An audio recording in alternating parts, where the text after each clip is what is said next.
everybody. So like you said, thank you, Jim. My name is Willita Cherie. I want to begin first by reading to you all a letter that I wrote myself as if I was 100 years old, as to what I would tell myself at my current age. And it says, Dear Willita Cherie, I would love for you to know that you will become successful. You have the attitude, work ethic, and heart to reach that goal. First, you must let go of fear, as that will be the only thing that will hold you back. You must also tune out all negative thoughts and people. Continue to put God first, continue to study his word, and he will give you the desires of your heart. Never be afraid to ask questions out of fear or rejection. The fear will be your absolute no, not the rejection. I love for you to start taking more risks, fail faster, and learn sooner. I love for you to remember that 40 million millennials are waiting to hear from you. Your unborn children are ready to look up to you as their role model. God, Joseph, and your family will always support you no matter what. Love, Willita Cherie, age 100. So have you ever wondered why some people are able to make millions of dollars and lose it and then make millions of dollars again? Yet some people will never make $1 million in their lifetime. There are 5 laws of attracting money that I want to talk to you about today. And if you get these 5 laws deep down inside of you, you'll learn that you would see wealth beyond your wildest imagination. But a word of caution, you must make this a part of who you are.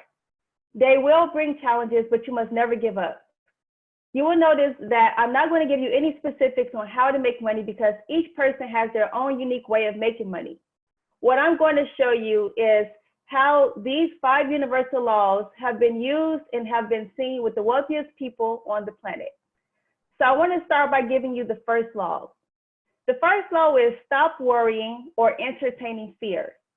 You need to take control of what you have control over and let go of everything you don't have control over. And for those of you who now know that secret, you can already begin by getting rid of the things that you have no control over. And I want to show you how to take the steps to control the things that are within your control. The first step that you'll need to do is you'll need to write down what your fears are on paper. Don't just keep it in your head. Objectively see what your fears are by writing them down on paper. Then next to each of those fears, you'll need to ask yourself, is this realistic or is it likely? The next step you'll need to take is you need to create an action plan for your fear. You need to see, are there possible solutions? Are there people that you can call to help walk and navigate you through this possible fear? The fourth step you can take is suppose everything that is within your control you do and you still fail. What are the possible consequences? Could you live with those consequences? The fifth step you can take is suppose you do everything right and you succeed. What are the rewards? How would you take advantage of those new opportunities? And then the last step you can take is, what would happen if you didn't try at all? What would your life look like? Would you be able to live with those decisions for the rest of your life? Now, I want you to make a note. Wealthy people take risk. They fail, but they are not failures because they look for opportunities to learn from their mistakes.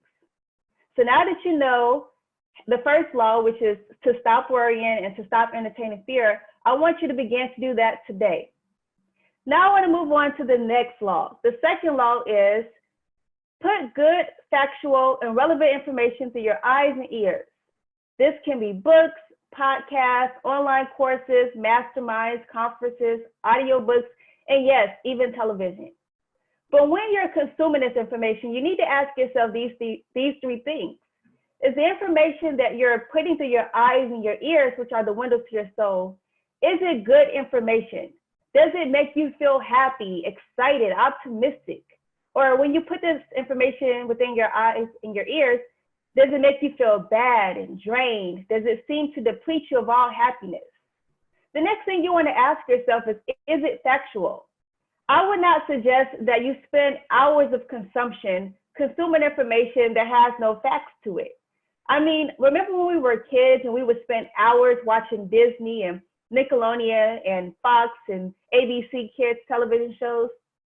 A lot of those things are entertaining, but if we try to apply those same concepts to our real life, I bet they won't work because, well, they don't work in real life. So So you need to ask yourself, is the information factual? And then the third thing you need to ask yourself as you consume this information is it relevant?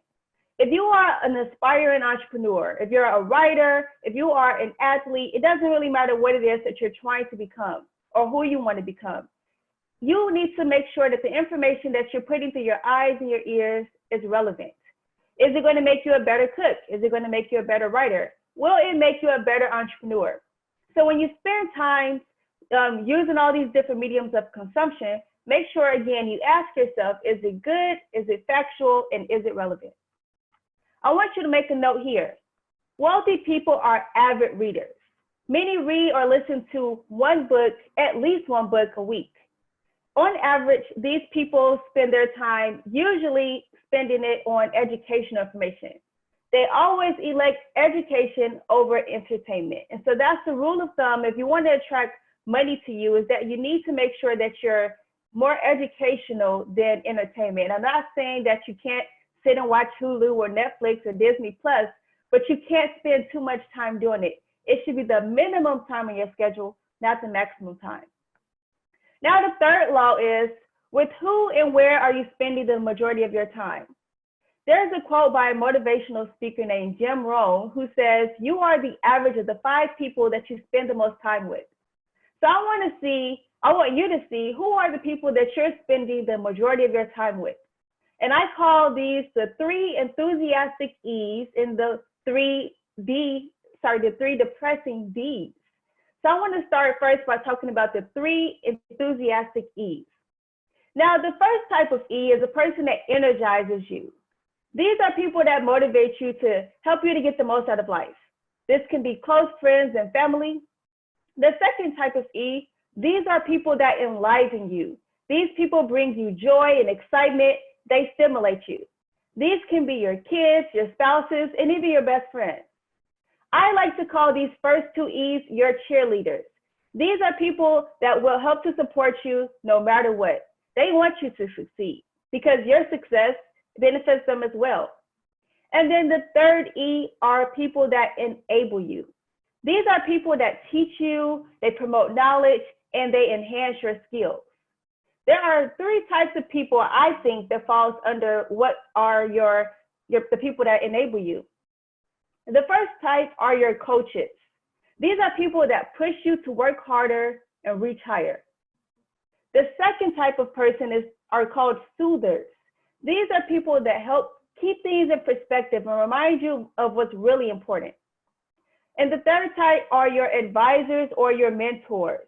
These are people that offer sound judgment and provide quality information.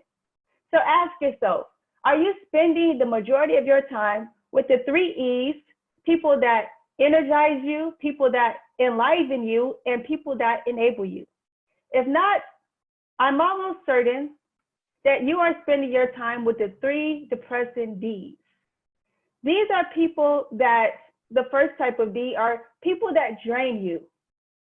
These people are costing you too much time, money, or attention. The second type of D are people that deplete you.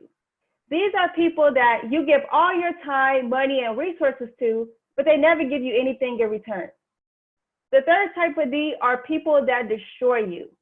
These are people who have or can have the potential to ruin your reputation, your integrity, or your character. Now, I know you're sitting back and you're like, gosh, I think I have majority of the D's, the depressing D's in my life. Well, I have a solution for you.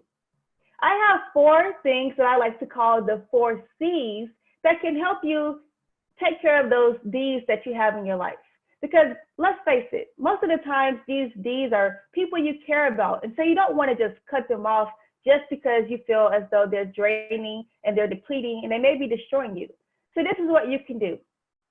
The first C is you want to confront them. You want to inform the person of the offense that they've caused you. You need to let them know that they've either drained you, depleted you, or they have destroyed you in some capacity, and you need to back it up with evidence. The second C is you need to correct. You need to give them an opportunity to correct themselves by giving them a time frame that you expect to see an improvement in their behavior. The third C is compromise. After that time has passed, you need to inform that person who offended you, either they drained, depleted, or destroyed you. You need to sit down with that person and say, hey, let's see if we can come up with a compromise, something that we can negotiate that can give us both win-win solutions. And then the fourth D is cut it off. If the person is unwilling to compromise, it's time to cut them off. You can't really feel bad about this because you've given them an opportunity to correct their behavior. And if they're choosing to still deplete, drain, or destroy you, it's not good for you. And money can't be attracted to you because it's being sucked out of you. So again, you want to surround yourself around people who enliven, people who energize, and people who enable you to become a better person. Now, here's a note you need to make. Wealthy people surround themselves with people that fall in the 3 C's category, the 3 enthusiastic C's category. They do not allow people in the 3 depressing D's category to steal even 1 minute of their time. And I challenge you not to do that either. Now I want to move down to the 4th law. The 4th law is practice gratitude. It's easy for us to focus on all the negative things happening in our lives today, especially with COVID-19, the increase in unemployment rates, the economics of how everything seems to be either heading towards a recession or depression. We can't control those things, but what we can do is we can sit down every single morning and spend at least 10 minutes journaling about things that we are grateful for, things that even though life seems to be horrible, are in our control. What I want to challenge you to do is for the next 21 days is I want you to wake up every single morning and spend at least 10 minutes writing down friends and family that you are grateful for, because this helps to keep things into perspective. The second thing I want you to do is I want you to sit and I want you to write opportunities that you're grateful for. And here's just a piece of a side note information I want to share with you. In the Chinese language, they don't use the word crisis. They have 2 characters and they can either mean danger or opportunity. And so I challenge you to use the second definition, which is opportunity, to apply that to your life every single morning by showing gratitude. Now, the 5th and final law is be a person of action.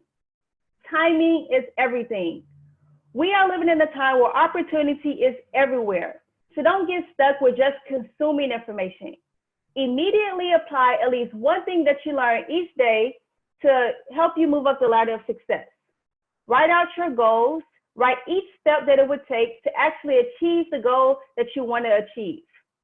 Money follows action, so build momentum.